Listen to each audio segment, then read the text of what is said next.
नमस्कार विद्यार्थियों, मैं डॉक्टर सुनीता गहलोत, सह आचार्य सम्राट पृथ्वीराज चौहान, राजकीय महाविद्यालय अजमेर, एमए उत्तरार्ध चतुर्थ प्रश्न पत्र विशिष्ट साहित्यकार प्रेमचंद की कक्षा में आपका स्वागत करती हूँ। प्रिय विद्यार्थियों, जैसा कि आपने पूर्व में प्रेमचंद के निबंध कहानी कला भाग 1 और भाग 2 को पढ़ लिया है, इसी क्रम में आज हम प्रेमचंद जी का एक अन्य निबंध कहानी कला नाम से भाग 3 को पढ़ेंगे। तो आइए देखते हैं इसमें प्रेमचंद जी ने क्या विचार व्यक्त किए हैं। कहानी हमेशा से जीवन का एक विशेष अंग रही है। हमें अपने बचपन की कहानियाँ जो हमने अपनी दादी और नानी से सुनी थी वो आज भी याद है, और हमें याद है कि किस तरह से कहानी सुनने के लिए हम अपने सभी खिलौने, मिठाइयाँ आदि को छोड़कर बहुत चाव और रुचि से कहानी सुनने बैठ जाते थे। और इतना ही नहीं, आज भी वो कहानियाँ हम अपने बच्चों को बड़ी उत्सुकता से सुनाते हैं, क्योंकि मनुष्य जीवन की सबसे बड़ी लालसा यही होती है कि वह कहानी बन जाए और उसकी कीर्ति हर एक जुबान पर हो। अब हम देखते हैं कि कहानियों का जन्म वैसे तो प्राचीन काल से ही हो गया है। प्राचीन कथा साहित्य में भी कहानी का प्रचलन था, परंतु प्राचीन कथा साहित्य में जो कुछ भी कहानियाँ थी वो हमें कथा सरित सागर, ईशप की कहानियाँ और अलिफ लैला आदि पुस्तकों से मिलती थी। और इन सब कहानियों का मुख्य लक्षण होता था उक्ति वैचित्र्य या कथा में विचित्रता पैदा करना। अनोखी घटनाओं और प्रसंगों को सुनकर हम आज भी अपने बाप दादाओं की भांति प्रसन्न होते हैं। हमारे विचार से जनता की रुचि जितनी आसानी से अलिफ लैला की कहानियों का आनंद उठाती है, उतनी आसानी से वो आज के उपन्यासों का आनंद नहीं उठाती। लेकिन टॉलस्टॉय के अनुसार अगर हम जनप्रियता को ही कला का आदर्श मान लें तो अलिफ लैला के सामने अनेक महत्वपूर्ण उपन्यासों का कोई गिनती नहीं की जा सकती। और इतना ही नहीं, अगर यह मान लिया जाए तो अनेक राग रगनियाँ, सुंदर चित्रकारियाँ और कला के अनेक रूप जिन पर कि हमें गर्व है, वो सबकी कला के क्षेत्र से बाहर हो जाएंगे। अतः विद्वानों और आचार्यों ने कला के विकास के लिए जो मर्यादाएं बनाई है, उनसे कला का रूप अधिक सुंदर और अधिक संयत हुआ है। मनुष्य को वही कला आकर्षित करती है जिस पर मनुष्य के आत्मा की छाप हो और जो गीली मिट्टी की भांति मनुष्य के हृदय के सांचे में पड़कर उसे संस्कृत कर दे। प्रकृति का सौंदर्य हमें आकर्षित करता है, हमें उससे आध्यात्मिक उल्लास मिलता है, परंतु वही प्राकृतिक दृश्य जब मनुष्य की तुलिका रंगों और मनोभावों से युक्त होकर हमारे सामने आते हैं तो वह हमारे अपने हो जाते हैं। इस प्रकार से साहित्य हमें आत्मीयता का संदेश देता है। इसके आगे प्रेमचंद जी ने विचार व्यक्त किया है कि साहित्य को अलंकारों के बोझ से बोझिल नहीं किया जाना चाहिए या अलंकारों का दुरुपयोग नहीं होना चाहिए। इसके लिए उन्होंने कहा है कि भोजन में थोड़े से मसाले डालने से तो भोजन रुचिकर और स्वादिष्ट बनता है, परंतु हमें ध्यान रखना पड़ता है कि मसालों की मात्रा जो है वो अधिक नहीं हो। और जिस तरह मसालों की बहुलता से भोजन का स्वाद और उसकी उपयोगिता खत्म हो जाती है, उसी भांति अलंकारों के दुरुपयोग से साहित्य भी विकृत हो जाता है। जो कुछ स्वाभाविक है, सत्य है, वही प्रयोग खाना चाहिए, क्योंकि स्वाभाविकता से दूर होकर के कला अपना आनंद खो देती है। उसमें जनता के मर्म को स्पर्श करने की शक्ति नहीं रह जाती है। आज हम पुरानी कथा कहानियों और आज की कहानियों की अगर तुलना करें तो देखते हैं कि पुरानी कहानियों में घटना विचित्रता के कारण मनोरंजन का उद्देश्य हुआ करता था, परंतु उनमें रस का प्राय अभाव था, जो कि आज की शिक्षित जनता की रुचि साहित्य में खोजती है। आज हमारी साहित्यिक रुचि परिष्कृत हो गई है। आज हम साहित्य में बौद्धिकता की तलाश करते हैं। आज हम किसी राजा की वीरता, उसके अनोखे कारनामे, भूत प्रेतों के काल्पनिक चरित्रों को देखकर प्रसन्न नहीं होते। हम उसमें यथार्थ को ढूंढते हैं और यथार्थ से जरा भी इधर उधर नहीं देखना चाहते हैं। यही कारण है कि आजकल के उपन्यासों में अस्वाभाविक बातों की कोई गुंजाइश नहीं रही है। उनमें हम अपने जीवन का प्रतिबिंब देखना चाहते हैं। हम चाहते हैं कि उन उपन्यासों का एक एक वाक्य, एक एक चरित्र जो है वो यथार्थ हो, और उपन्यास में पात्रों का केवल बाह्य रूप देखकर ही हम संतुष्ट नहीं होते, अपितु हम उनके मनोगत भावों तक भी पहुंचना चाहते हैं। और जो लेखक मनुष्य के हृदय के रहस्यों को खोलने में सफल होता है, उसकी रचना उतनी ही सफल समझी जाती है। कारण कि हम ये जानकर संतुष्ट नहीं होते कि अमुक व्यक्ति ने काम किया है।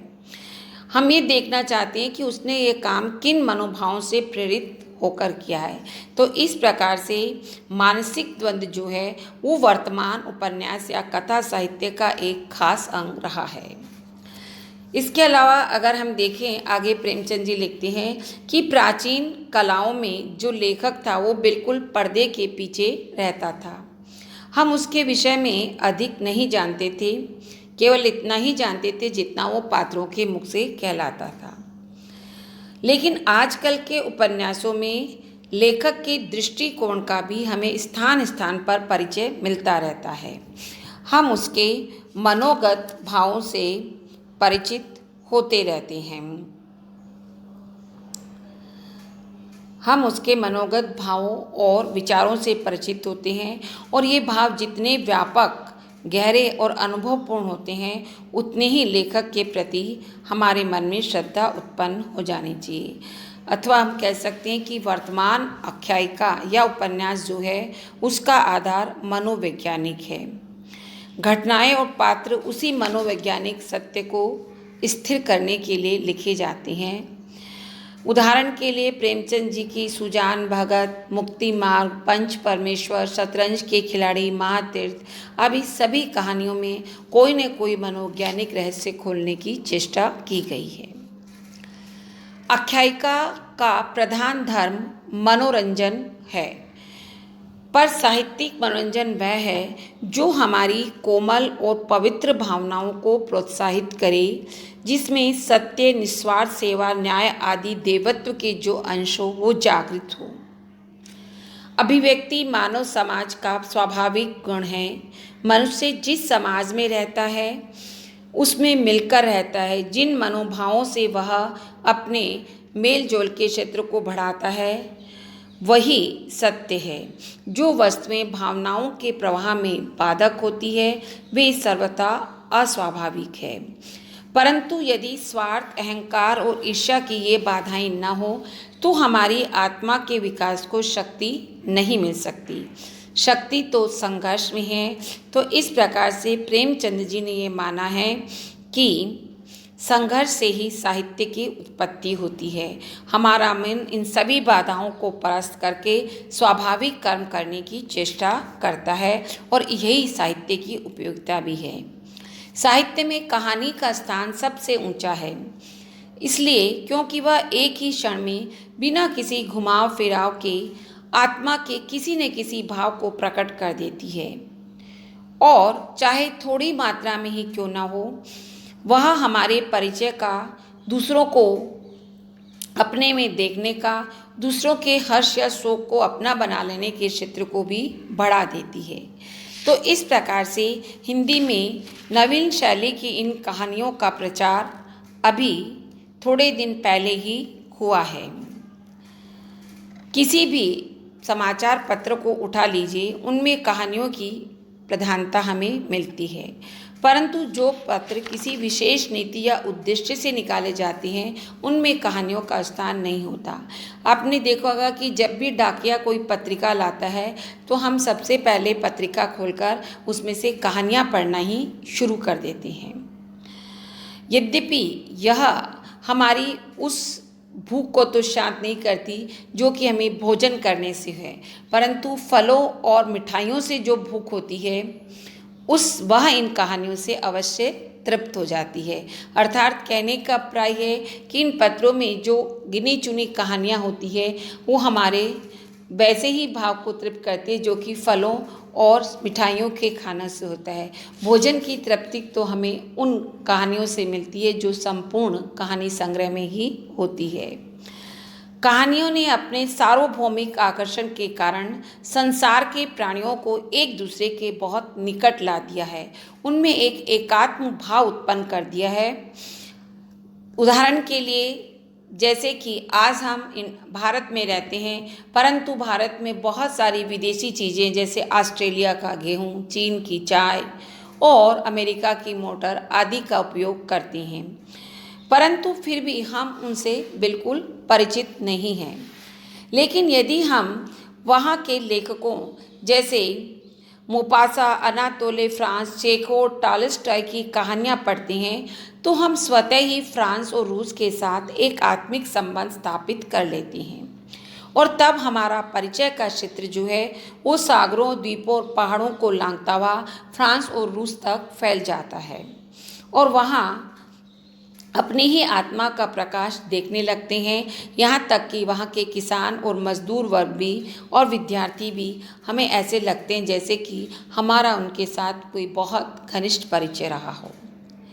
हिंदी में कहानियाँ 20-25 साल पूर्व तक उनकी कोई चर्चा नहीं होती थी।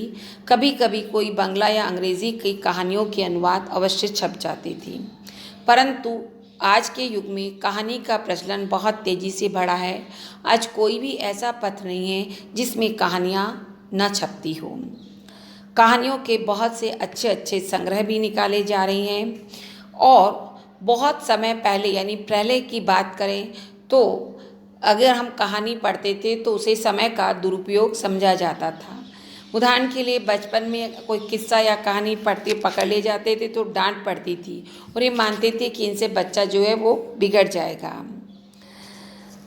और उस वक्त उन कहानियों को यदि बच्चों के पाठ्यक्रम में भी रख दिया जाता था तो अभिभावकों का एक वर्ग जो है वो उसके विरोध में शिक्षा विभाग के दफ्तर पहुंच जाता था, परंतु आज स्थिति बिल्कुल अलग है। आज छोटी बड़ी सभी कक्षाओं में कहानियाँ पढ़ाई जाती है, परीक्षाओं में उन पर प्रश्न भी पूछे जाते हैं, क्योंकि आज ये मान लिया गया है कि सांस्कृतिक विकास के लिए सरस साहित्य से उत्तम कोई साधन नहीं है और कहानी जो है वो सरस साहित्य का एक अभिन्न अंग है। क्योंकि अब लोग ये मानते हैं कि कहानी कोई कोरी गप नहीं है, उसे झूठ समझना जो है वो भूल है। आज से 2000 पहले यूनान के विख्यात फिलोसोफर अफलातून ने कहा था कि कोई भी रचना भले ही वो काल्पनिक हो परंतु उसमें एक मौलिक सत्य अवश्य मौजूद रहता है। यही कारण है कि रामायण और महाभारत तो आज से कितने ही समय पूर्व लिखे गए थे, परंतु आज भी वो उतने ही सत्य हैं जितने आज से 5000 साल पहले थे। लेकिन इतिहास, विज्ञान और दर्शन के संबंध में ये लागू नहीं होता, क्योंकि इनके सिद्धांत जो एक जमाने में सत्य समझे जाते थे आज असत्य सिद्ध हो गए हैं। पर कथाएं जो है वो आज भी उतनी ही सत्य है जितनी कि अपने पुराने समय में थी। उसका कारण ये है कि कथाओं का संबंध मनोभाव से होता है और मनोभाव में कभी परिवर्तन नहीं होता है। इसलिए किसी ने ठीक कहा है कि कहानी में नाम और सन के सिवा सब कुछ सत्य होता है, यानी नाम और सन जो है वो काल्पनिक है, बाकी सब कुछ सत्य है। परंतु इतिहास में केवल नाम और सन ही सत्य है, बाकी कुछ भी सत्य नहीं है। गल्पकार अपनी रचनाओं को जिस सांचे में चाहे, अंत में प्रेमचंद जी निष्कर्ष दे कहना चाहते हैं कि रचनाकार अपनी रचना को चाहे जिस सांचे में ढाल सकता है, परंतु उसे किसी भी दशा में महान सत्य की, जो कि हमारा जीवन सत्य होता है, उसकी अवहेलना नहीं करनी चाहिए और उसकी अवहेलना वो नहीं कर सकता है। धन्यवाद।